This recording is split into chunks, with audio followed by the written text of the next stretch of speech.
ETF index mutual funds నేర్చుకుని stock మార్కెట్లో రాణించాలనుకుంటున్నారా? వెంటనే ఈ నెంబర్కి కాల్ చేయండి. హాయ్ హలో నమస్తే, welcome back to Suman T. ప్రస్తుతం మనతో పాటు ఉన్నారు ఫ్యామిలీ కౌన్సిలర్ రజనీ రమ్మ గారు. నమస్తే మ్యామ్. నమస్తే నవీన.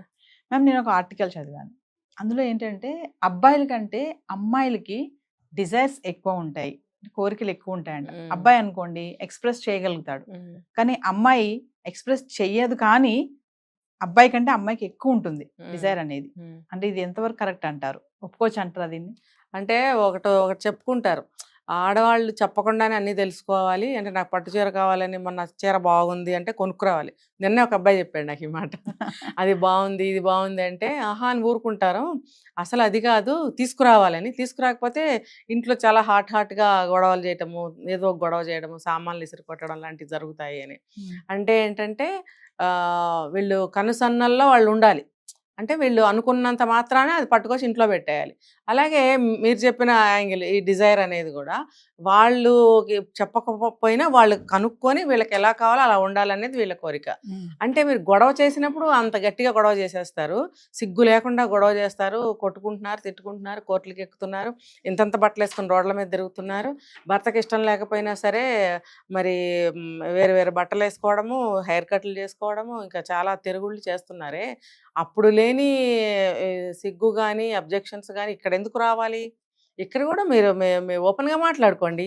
ఇదే నేను చెప్పగలిగింది.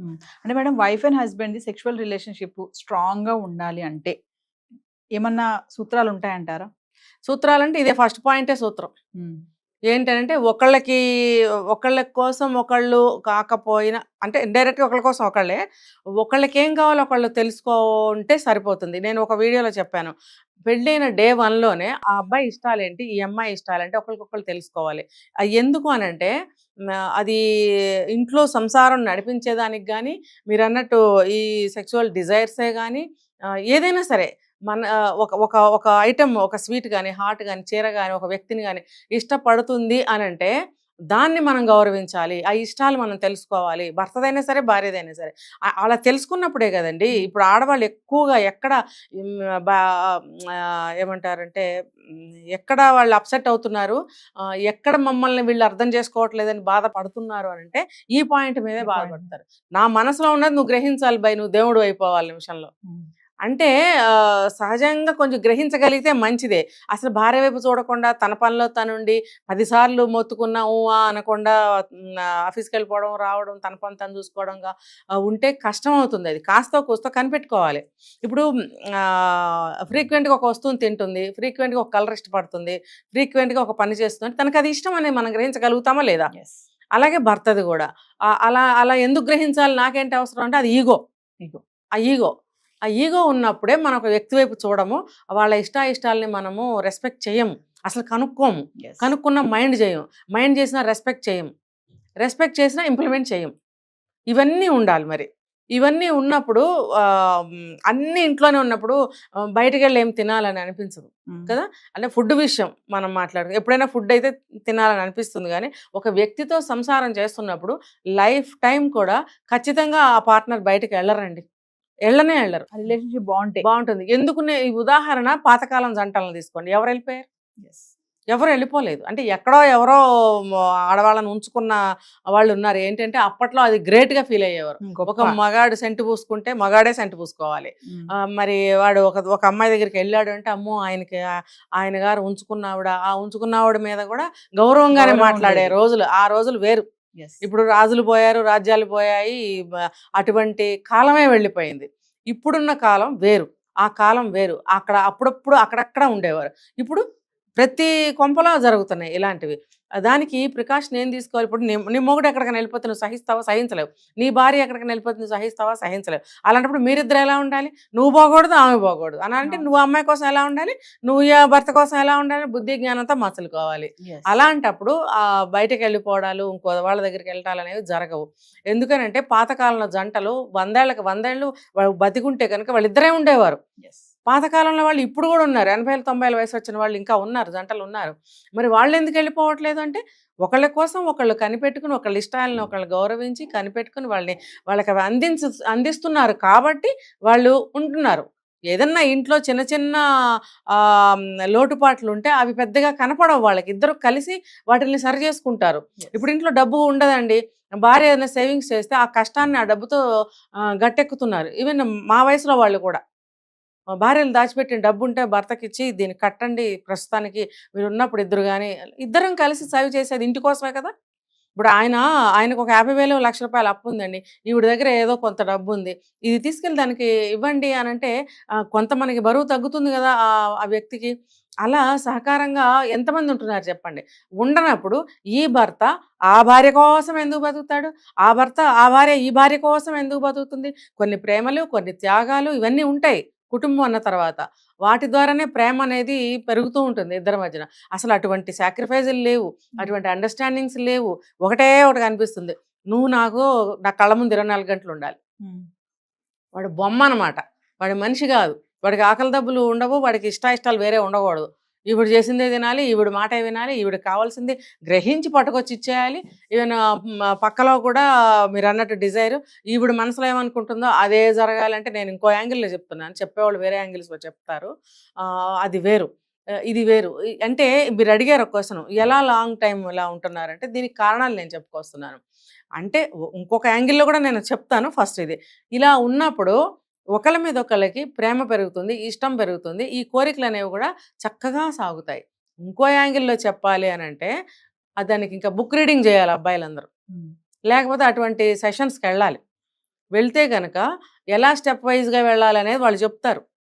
ఆ స్టెప్ వైజ్గా మీరు డ్రామా చేసుకుంటూ వెళ్ళండి, మీ లైఫ్లో అయిపోతుంది. అమ్మాయిలు అనుకుంటారంట మేడం, అబ్బాయిల కోసం కాంప్రమైజ్ అవ్వకూడదు అనేసి. అంటే అక్కడ ఇప్పుడు లైక్ సెక్షువల్ లైఫ్ లోనే ఇప్పుడు మీరు ఇందాక అన్నారు కదా, తెలుసుకోవాలన్నీ మాది కూడా మీరు తెలుసుకొని ఫీల్ అవ్వాలని చెప్పేసి. చాలా మంది ఏంటంటే ఇప్పుడు నిద్రపోయేటప్పుడు హస్బెండ్ అటు తిరిగి పడుకుని అనుకోండి, వైఫ్ అనుకుంటుంది బయట తిరిగి పడుకుంటే బాగుంటుంది అనకపోతే నువ్వు అనొచ్చు కదా, తనకు ఉంటుంది కదా ఫీలింగ్, తను తిరిగితేనే అంటే నాది కూడా నువ్వు తెలుసుకోవాలి. మీరు అన్నారు లోపల ఉన్నది కూడా తెలుసుకొని తను ఎక్స్ప్రెస్ చేయాలి లవ్ అనేది.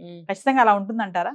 అంటే పూర్వీకులు చెప్పేవారు, నువ్వు బెట్టు చెయ్యి మొగుడు దగ్గర అంటే మాకు తెలియదులే, విన్నాం ఎప్పుడో. బెట్టు చేస్తే పాత సినిమాల్లో చూడండి, ఆడ పలకరించగానే మాట్లాడకే ముద్ద, నీకేమీ తెలీదు, ఎలా బ్రతుకుతావో ఏంటో అని అమ్మమ్మలో నాయనమ్మలతో డైలాగులు చెప్పించేవారు. ఆ సూర్యకాంతము ఇంకా పాత యాక్టర్లు ఉండేవారు కదా, వాళ్ళతో ఈ డైలాగులు ఒకటే అరా సినిమాల్లో చూసాం. అంటే ఆవిడే చెప్పక్కర్లేదు, సినిమాలో యాక్టర్ చెప్పక్కర్లేదు, బయట జీవితంలో అలా ముసలమ్మలు అమ్మమ్మలు నాయనమ్మలు చెప్తూ ఉండేవారు. అదేంటి మాట్లాడగానే మాట్లాడేకు, అడగగానే లొంగిపోకు, బెట్టు చెయ్యి అని అంటే అది అలా వంశపారంపర్యంగా మంచి ఏళ్ళలో ఇలాంటి మెల్లగా ప్రతి తరానికి పాకుతాయి. పాకినప్పుడు అమ్మాయిలందరూ పాటిస్తున్నారేమో మరి. మీరు చెప్తున్న దాన్ని బట్టి నాకు వస్తుంది ఈ ఐడియా. ఎందుకు కాంప్రమైజ్ అవ్వకూడదు అని అనుకోవాలి? ఇప్పుడు అన్ని రోజులు మారిపోయాయి, అన్నీ కూడా ఓపెన్ అయిపోతున్న రోజుల్లో ఈ విషయంలో ఎందుకు ఇలా ఉంటున్నారు అని అంటే, పాతకాలం భావనేగా ఇది. పాతకాలంలో ఉండేదంటండి ఇది, మనకెవరికి తెలీదు. అది అప్పటికే పోవాలి. కానీ ఆ తరంలో ముసలి వాళ్ళు ఎవరన్నా ఉంటే అలాంటి ఫ్యామిలీస్లో కొంతమందికి అవి వంశ పారంపర్యంగా సంక్రమిస్తూ ఉంటాయేమో ఆ లక్షణాలు. మామూలుగా చెప్పాలంటే కాంప్రమైజ్ అవ్వకూడదు అని నాకైతే ఎక్కడ అనిపించట్లేదు. ఓపెన్గా అందరూ వెళ్ళిపోతున్నారు కదా అమ్మాయిలు, ఎక్కడ కాంప్రమైజ్ అవుతున్నారు? అంటే ఎవరైనా శాస్త్రీయంగా సాంప్రదాయంగా ఉన్న కుటుంబాల్లో ఎవరైనా అట్లా అనుకుంటున్నారేమో. ఫైనల్ గా madam, men should respect the partner అంటే ఏం చెప్తారు? ఖచ్చితంగా పార్ట్నర్ ని గౌరవించాలి. ఖచ్చితంగా ఒక ఇప్పుడే చెప్పే పాయింట్, ఒక సాంప్రదాయమైనటువంటి అమ్మాయి కానీ, మంచి లక్షణాలు ఉన్నటువంటి అమ్మాయి, ఇంటి కోసమే తను డెడికేట్ చేస్తూ చక్కగా ఫ్యామిలీ చూసుకుంటూ ఉన్న ఒక భార్యని, ఇంటి ఇల్లాలని గౌరవించాల్సిందేనండి. పెళ్ళికి విలువ లేకుండా ఇవాళ ఒక మొగుడు, రేపు ఒక మొగుడు, ఎల్లుండో పక్క నుంచి ఇద్దరు బాయ్ ఫ్రెండ్స్, ఇలా ఉన్న అమ్మాయిల్ని రెస్పెక్ట్ చేయాలి అంటే, మీరు అడిగారు భార్య అని, మరి వాళ్ళు ఏ కోవకు వస్తారు వాళ్ళు? అందుకని నేను చెప్పేది ఏంటంటే, ఒక మంచి పద్ధతి గల అమ్మాయి, సాంప్రదాయమైన అమ్మాయి, ఒక మంచి ఇల్లాలిగా తన పాత్ర తను పోషిస్తున్నప్పుడు ఖచ్చితంగా గౌరవించాల్సింది. ఇప్పుడు నేను ఇందాక చెప్పాను, తన సేవింగ్స్ ఏదన్నా డబ్బులు దాచిపెట్టుకున్న డబ్బులు భర్తకి సహాయంగా ఇచ్చే స్త్రీలు ఉంటారు, ఇప్పటికీ ఉన్నారు. ఏ వయసు అనేది అనవసరం, ఇప్పటికీ ఉన్నారు కొంతమంది. కుటుంబం కోసం పిల్లల్ని జాగ్రత్తగా పెంచుకుంటారు, ఇంటికి వచ్చిన వాళ్ళని మర్యాదగా చూసుకుంటారు, ఇంట్లో ఏది లేకపోయినా భర్తను హింసించరు, ఉన్న దాంట్లోనే గడుపుకుంటూ ఉంటారు. చూడండి, చాలామంది ఫ్యామిలీస్ అప్పులకి వెళ్ళరు. అప్పులకి వెళ్ళలేదు అంటే అక్కడ భార్య సహాయ సహకారాలు ఇంట్లో చాలా ఉంటాయండి. అటువంటి స్త్రీని గౌరవించాలా లేదా? దీనికన్నా ముందు పెళ్లి చేసుకుంటే ఆమెని గౌరవించాల్సిందే. నువ్వు ఇచ్చే గౌరవాన్ని బట్టి కూడా ఆ అమ్మాయి భావాలు ఎలా ఉన్నా మారొచ్చు కదా, తర్వాత నన్ను ఇంత రెస్పెక్ట్ చేస్తున్నాడు అని. అంటే ఇప్పుడు ఈ రోజుల్లో అమ్మాయిలు మేమెందుకు కాంప్రమైజ్ అవ్వాలి, మేమెందుకు సారీలు చెప్పాలి అనుకుంటున్న ఈ రోజుల్లో డే 1 నుంచి ఫస్ట్ స్టెప్ నుంచి కూడా భార్యను గౌరవించడం మొదలు పెడితే అటువంటి భావాలు ఉన్న అమ్మాయి మారే ఛాన్సెస్ కూడా ఉంటాయి. తను కూడా తిరిగి రెస్పెక్ట్ ఇవ్వగలుగుతుంది. కాబట్టి ఫస్ట్ నేర్పవలసింది, మన ఇంటికి తీసుకొచ్చాం కాబట్టి అమ్మాయికి అన్ని నేర్పుకోవాలి. నేర్చుకుంటే మంచిదండి, నేర్చుకోకపోతే మనం ఏం చేసేది లేదు. చాలామంది నేర్చుకోవటం లేదు. ఎందుకు నేర్చుకోవాలి? మా ఇంట్లో మాకు ఇది అలవాటు లేదు, మేము ఇలాగే పెరిగాము, నేను ఇలాగే ఉంటాను అని 90% మంది పైన చెప్తున్నారు ఈ మాట. ఇంకా మరి ఇది వాళ్ళే నిర్ణయించుకోవాలి, ఎవరికి రెస్పెక్ట్ ఇవ్వాలి, ఎలా ఇవ్వాలి, ఎంత ఇవ్వాలి, ఇచ్చిన రెస్పెక్ట్ని మనం ఎలా నిలబెట్టుకోవాలని అమ్మాయిలు. కానీ ఇది వాళ్ళు ఆలోచించుకుని నిర్ణయించుకుని ఫాలో అవ్వాల్సి ఉంటుంది. Thank you.